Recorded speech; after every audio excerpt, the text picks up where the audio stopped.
Commander Alara Thorne had already accepted death.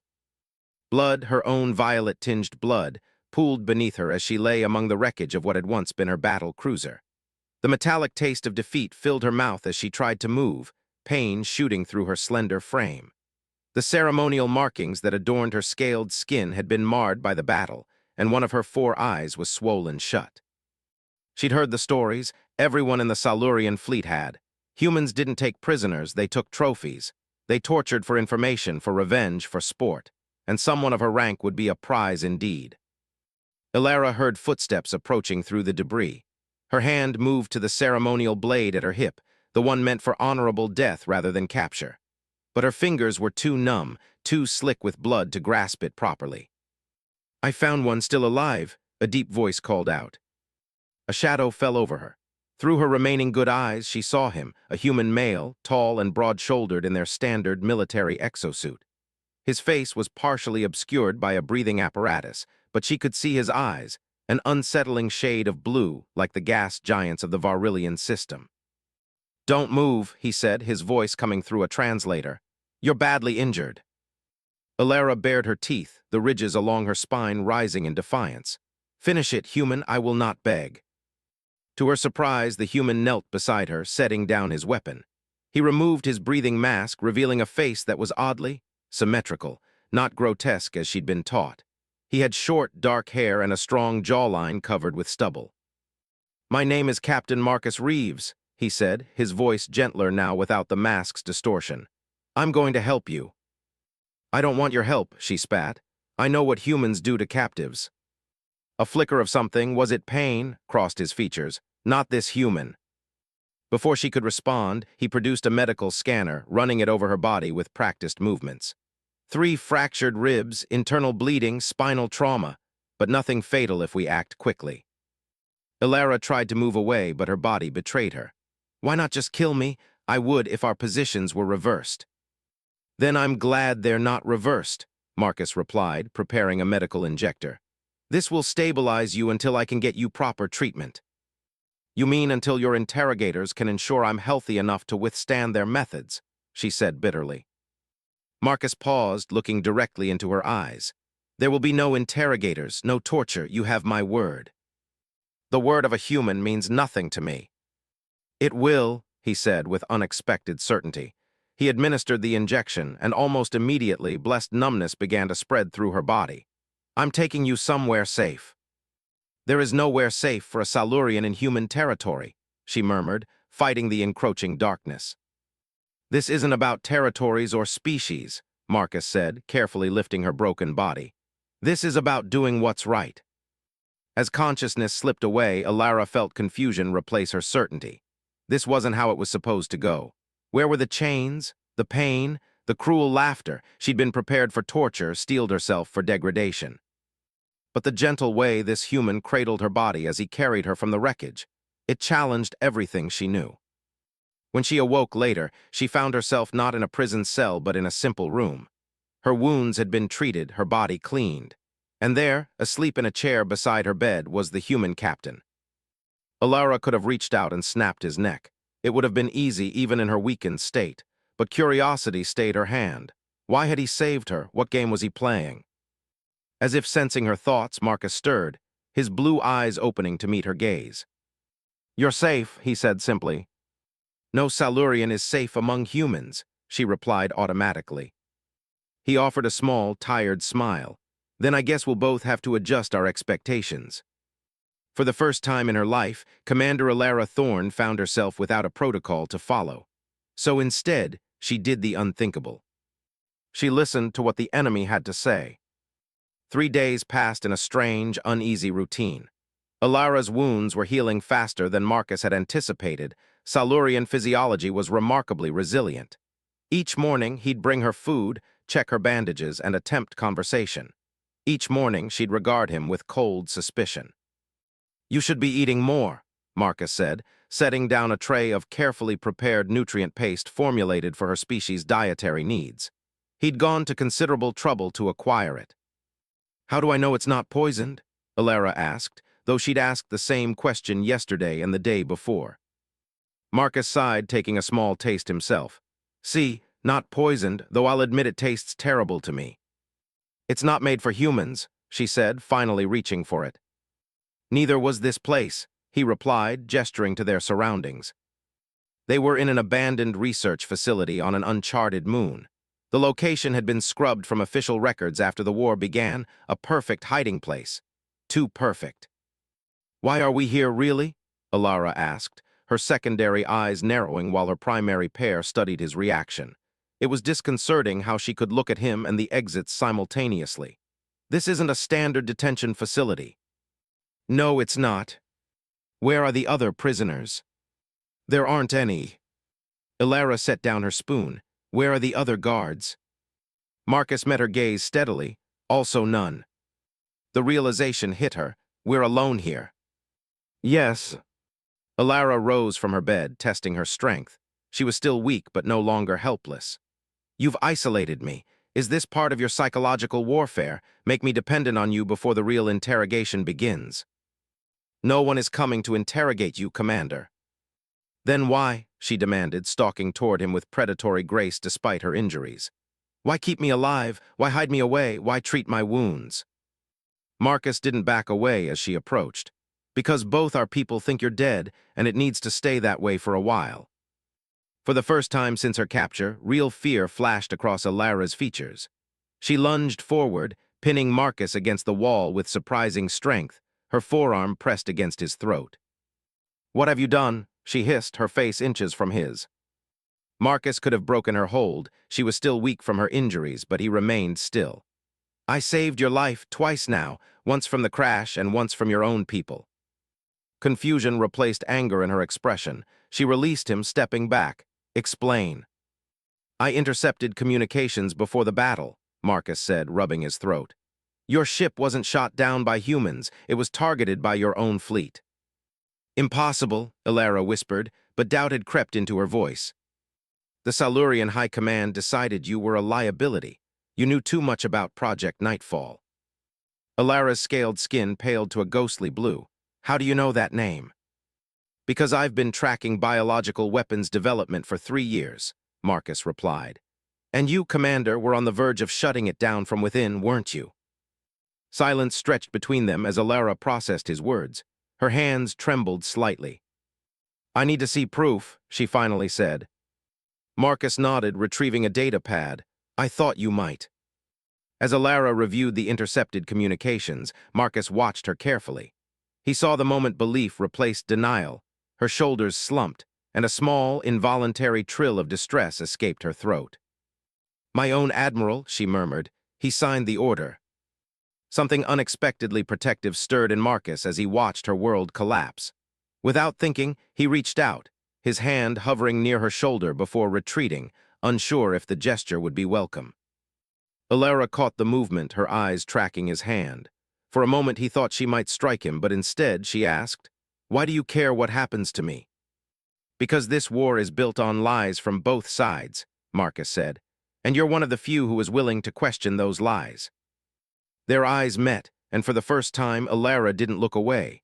Something shifted between them, not trust, not yet, but the possibility of it. I still don't believe you're doing this out of kindness, she said finally. Marcus smiled faintly. That's fair. I've been told I'm a terrible human being. The corner of Alara's mouth twitched, almost a smile. At least we agree on something. That night, for the first time since her capture, Alara slept without one eye open.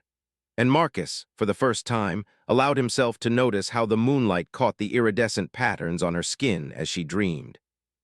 That's not how it works, Alara said, frustration evident in her voice as she leaned over Marcus's shoulder.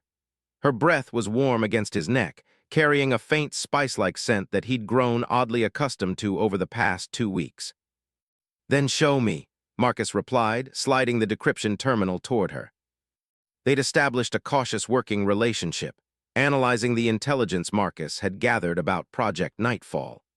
The biological weapon her people were developing could target specific genetic markers, potentially wiping out humanity while leaving Silurians unaffected.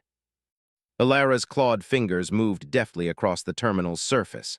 Silurian encryption uses biorhythmic patterns. You can't crack it with algorithms alone.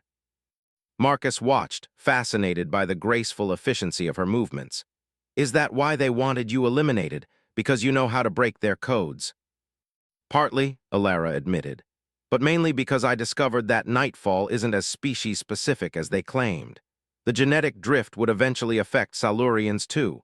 We'd be committing genocide followed by slow suicide. Her voice carried a weight of betrayal that Marcus understood all too well.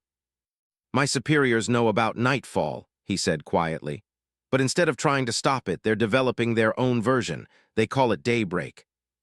Ilara's head snapped up, all four eyes widening. You're certain? Marcus nodded grimly. That's why I went AWOL. Neither side wants peace, they want annihilation. Silence fell between them as the terminal hummed, processing data. In that moment, they weren't Silurian and human, but two soldiers facing the same terrible truth. There, Alara said suddenly, pointing to the screen. The deployment schedule 3 weeks from now. Marcus leaned closer, their shoulders touching.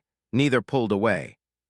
We need to transmit this to both governments simultaneously, he said, with proof neither can deny.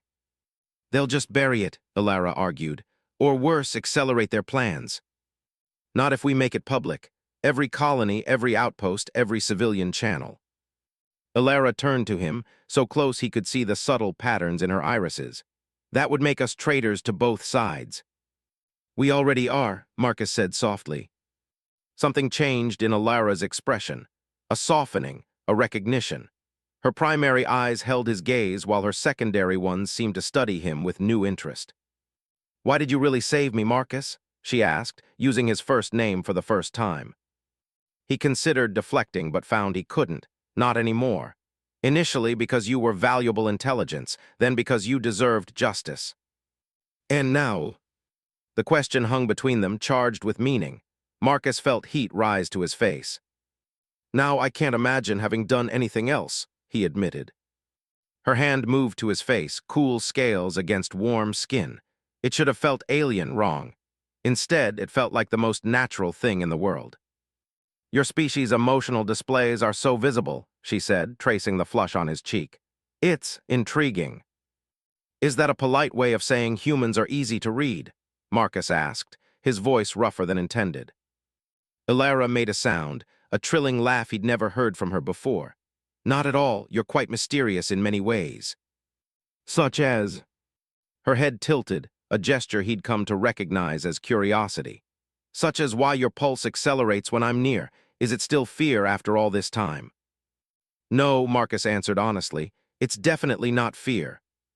Understanding dawned in her eyes, all four of them. Oh, she said softly, that's unexpected. Marcus started to pull away, embarrassed, but her hand moved to his shoulder, keeping him in place. I didn't say it was unwelcome, she added. They stayed like that, suspended in possibility, until the terminal chimed with completed results. Both jumped slightly, the moment broken. It's done, Alara said, turning back to the screen. I've decrypted the full research data. Everything about Nightfall is here. Marcus nodded, refocusing on their mission despite the lingering warmth where her hand had touched him. Let's start planning the transmission. They worked through the night, side by side, occasionally brushing against each other in ways that no longer seemed accidental. As dawn broke over the moon's horizon, casting the room in pale light, they had their plan. This could actually work, Alara said, leaning back from the terminal, exhaustion and hope mingling in her voice. Marcus looked at her, really looked at her. The alien features that had once seemed so strange to him now held a beauty he couldn't deny. The iridescent scales, the graceful ridge along her spine, the expressive movements of her four eyes working in harmony. What? She asked, noticing his gaze. I was just thinking that 2 weeks ago, I never would have believed I could trust a Silurian with my life. Alara's mouth curved into what he now recognized as her version of a smile. And I never thought I could feel this way about a human. What way is that? Marcus asked, heart pounding. Instead of answering with words, Alara leaned forward and pressed her forehead to his, an intimate gesture among her people. Like maybe we're not so different after all, she whispered. As the encrypted transmission prepared to launch, sealing their fate as traitors and perhaps saviors, Marcus realized with perfect clarity that he was falling in love with the enemy he'd been taught to hate. and judging by the way Alara's scales flushed with iridescent color when their hands intertwined, she might be falling too. "You're still favoring your left side," Marcus observed as they circled each other in the facility's empty storage bay. They'd converted it into a makeshift training area 3 days ago. Alara feinted right, then swept his legs with practiced precision. Marcus hit the mat hard but rolled immediately back to his feet. "And you're still telegraphing your counters," she replied, her secondary eyes tracking his movements while her primary pair held his gaze. Marcus lunged forward, using a technique she'd taught him yesterday. Alara blocked it easily but nodded in approval. "Better, you learn quickly for a human." "Is that a compliment, Commander?" Marcus asked, a smile playing at his lips. "Merely an observation, Captain," she returned, but her scales rippled with the blue-green hue he'd come to recognize as amusement. Their sparring had begun as physical therapy for Alara's healing injuries. It had evolved into something else, a dance, an exchange, a way to bridge the gap between their different physiologies. Each day brought new discoveries. Alara was stronger, but Marcus had better endurance. Her reflexes were faster, but his adaptability gave him an edge in prolonged exchanges. They moved together again, blocking, striking, retreating in a rhythm that felt increasingly natural. When they finally called a draw, both were breathing hard. "Your technique has improved," Alara said, offering him a water container. Their fingers brushed during the exchange, lingering longer than necessary. These moments of contact had been happening more frequently, small touches that sent currents of awareness through them both. "I had a good teacher," Marcus replied, taking a drink before passing it back. Alara watched him with an intensity that made his skin warm. "The transmission went out 3 days ago. How long before we know if it worked?" "Could be days, could be weeks," he answered. "We're isolated here, that was the point." She nodded, her expression growing serious. "And when we do know?" The question carried weight beyond the words. "What happens to us then?" Marcus stepped closer. "I don't know, I haven't thought that far ahead." "Haven't you?" she challenged softly. He had, of course, endless scenarios, most ending in their separation or worse. But there were other thoughts too, impossible, fragile hopes he hardly dared acknowledge. "Have you?" he countered. Instead of answering, Alara reached out, tracing the scar that ran from his temple to his jaw. In Silurian culture, scars are sacred. They tell the story of a warrior's journey. "What story does mine tell?" Marcus asked, voice low. "Survival, persistence." Her touch lingered near his mouth. "Perhaps something unfinished." Marcus caught her hand in his, a gesture that would have been unthinkable weeks ago. Now it felt inevitable. "Alara," he began, uncertain how to express what was building between them. The facility's alarm system shattered the moment, blaring through the speakers. They broke apart instantly, warriors once more. "Proximity alert," Marcus said, rushing to the nearest terminal. "Something's entered orbit." Alara joined him, her body tense. The screen showed a small craft circling the moon. "Silurian scout ship," she confirmed, dread in her voice. "Mark IV stealth class." "How did they find us?" "The transmission," Alara realized. "No matter how well we disguised it, sending that much data created a trace." Marcus activated the facility's defense protocols, shutting down all non-essential systems. "How long before they send a landing party?" "They already have," Alara said, pointing to a secondary reading. "Drop pod 2 kilometers east and closing." Their eyes met, the weight of the situation pressing down on them. "You should go," Marcus said suddenly. "Tell them you were held prisoner, that you escaped." Alara stared at him in disbelief. "You'd let me go." "I trust you," he said simply. The words hung between them, profound in their honesty. Alara's scales flushed with emotion, not the blue-green of amusement or the pale blue of fear, but a deep, vibrant purple he'd never seen before. "Even knowing I could lead them back here, that I could betray you." "You won't," Marcus said with certainty. Alara stepped forward, closing the distance between them. "No, I won't." Her hands framed his face, and she pressed her forehead to his in the Silurian gesture of intimacy. But then she did something unprecedented. She tilted her head and pressed her mouth to his in a distinctly human kiss. Marcus froze in surprise before responding, his arms encircling her. Her lips were cooler than a human's, firmer, with a faint metallic sweetness. different but perfect. When they parted, both were breathing hard for reasons that had nothing to do with their earlier sparring. "I won't leave you," Alara said fiercely. "Whatever comes, we face it together." Marcus nodded, still stunned by the kiss and what it meant. Together. They armed themselves quickly, preparing for the approaching Silurian patrol. As they took up defensive positions, Marcus found himself stealing glances at Alara. She'd been his enemy, then his ally, and now, impossibly, wonderfully, something he had no words for in any language. "They're here," Alara whispered, her superior hearing picking up what human ears couldn't detect. Marcus reached across the darkness, finding her hand. Their fingers intertwined, 5 human digits clasping 4 Silurian ones in perfect harmony. "Whatever happens," he said softly, "I don't regret any of it." Alara's eyes, all 4 of them, gleamed in the dim light. "Neither do I." As footsteps approached their hiding place, Marcus realized a profound truth. It had taken the threat of galactic annihilation for him to find the most unlikely love in the universe. And he would fight with everything he had to keep it. "Commander Thorne, by the authority of the Silurian High Command, you are ordered to return with us immediately." The words echoed through the facility's main chamber, where Alara stood facing 3 Silurian officers. Their weapons were drawn but pointed downward, a gesture of respect for her rank despite the circumstances. Behind her, Marcus knelt on the floor, hands bound. A tactical decision they'd made together when the patrol had breached their defenses. Better to appear as captor and captive than conspirators. "Lieutenant Vrax," Alara acknowledged, her posture rigidly formal. "I'm surprised the High Command sent a recovery team. I was under the impression I had been written off." The lead officer's secondary eyes flickered, a tell of discomfort that wouldn't have been noticeable to humans. "Reports of your demise were premature, Commander." "Indeed," Alara said coldly, "as were reports of Project Nightfall's species specificity." All 3 officers stiffened. Lieutenant Vrax stepped forward, lowering his voice. "Commander, this is not the venue for such discussions. The human already knows everything," Alara finished, "as does every colony in both territories by now." Vrax's scales paled. "The transmission, it was you." "Both of us," Alara corrected, glancing back at Marcus. Their eyes met briefly, a silent exchange loaded with meaning. The youngest Silurian officer moved toward Marcus, weapon raising slightly. "This human has compromised you, Commander. Stockholm Syndrome is well documented among prisoners.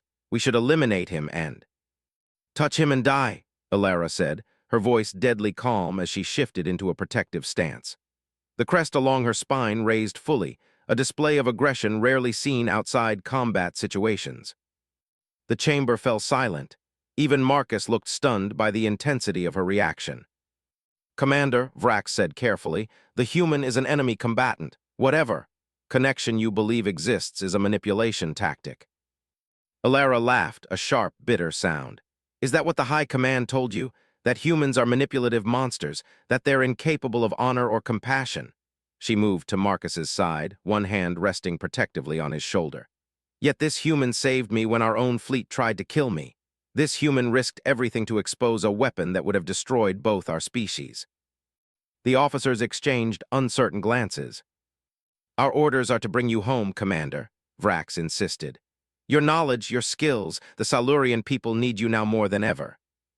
For the first time, Alara hesitated. Home, despite everything, the word still held power.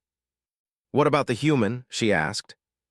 "Not our concern," Vrax replied. "We have no orders regarding him." "Then I'll give you one," Alara said. "He comes with me." The chamber erupted in objections. Marcus looked up at her in surprise. "Impossible," Vrax declared. "No human has ever set foot on Siluria Prime." "Then he'll be the first," Alara countered. "He would be imprisoned, studied, dissected," the younger officer argued. "Not if he's under my protection." Vrax stepped closer, speaking softly enough that only Alara could hear. "Be reasonable, Commander. You know what awaits a human on our world. If you truly care for this creature, leaving him here is merciful." Alara's expression didn't change, but Marcus saw something shift in her posture, a decision being made. "I need to speak with the human alone," she said finally. After a moment of hesitation, Vrax nodded. 3 minutes, then we depart with or without you." When the Silurian officers had withdrawn to a respectful distance, Alara knelt before Marcus, freeing his hands from the restraints they'd loosely applied earlier. "They're right," Marcus said softly. "I wouldn't survive a day on your world." "I know," Alara admitted, her voice breaking slightly. "And I wouldn't last long on yours either." They gazed at each other, the reality of their situation crushing down on them. Different species, different worlds, different biologies, everything against them. "You should go with them," Marcus said, touching her face. "Your people need leaders like you, ones willing to stand for truth, even when it's difficult." "I don't want to leave you," Alara whispered, pressing her forehead to his. "I know." For a moment, they simply held each other, memorizing the feeling. Then Marcus pulled back slightly, his expression determined. "This doesn't have to be the end," he said. "The border colony on Epsilon VI, it has atmospheric adapters for both our species. It's neutral territory." Hope flickered in all four of Alara's eyes, a place where we could both exist. "Yes," Marcus nodded. "Give me 3 months to get there. Whatever happens with our governments after the transmission, I'll find a way." Alara's scales flushed with the deep purple of emotion. 3 months, she agreed. "I'll find a way to get there, too." "Commander," Vrax called, "time is short." Alara stood, composing herself. But before she turned, she pulled Marcus into one last, desperate kiss. Human and Silurian enemies no more. "I never expected this," she murmured against his lips. "Neither did I," he replied, "but I wouldn't change it." With visible effort, they separated. Alara walked toward the waiting officers, her spine straight, her head high. Every step away from Marcus physically hurt, but she didn't look back. She couldn't. "I'm ready," she told Vrax. As they prepared to depart, the youngest officer asked quietly, "Was it worth it, Commander, betraying your people for a human?" Alara watched as 2 officers escorted Marcus toward the facility's human transport bay.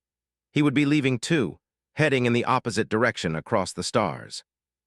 "I didn't betray my people," she replied. "I saved them. Someday they'll understand that." "And the human," the officer pressed. Alara's gaze followed Marcus until he disappeared from view. In her mind, she was already plotting her course to Epsilon VI, to a future neither of them had imagined possible. "Some boundaries exist only because we've never dared to cross them," she said finally. "But once crossed, we discover they were never boundaries at all, just horizons we were afraid to reach for." As the scout ship lifted off, carrying her away from the moon where everything had changed, Alara pressed her hand against the viewport. Somewhere below, she knew Marcus was doing the same. 3 months, a heartbeat in the lifespan of the universe, an eternity to wait for love. But for the first time since the war began, Alara had something neither torture nor kindness could have given her. She had hope, and across the void of space, against all odds, she had been offered a human hand and had taken it.